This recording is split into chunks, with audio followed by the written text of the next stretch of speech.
जब हम जमा होंगे और इमरान खान साहब आपसे मुखातिब होंगे और अपने अगले लाएअमल का ऐलान करेंगे, तो मुझे यकीन है कि गुजर खान अपना पूरा हिस्सा उसमें शामिल करेगा।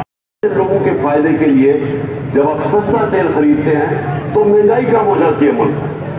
तो सिर्फ इसलिए कि कोई नाराज ना हो जाए, हम अपने लोगों के ऊपर बोझ डालते हैं महंगाई का।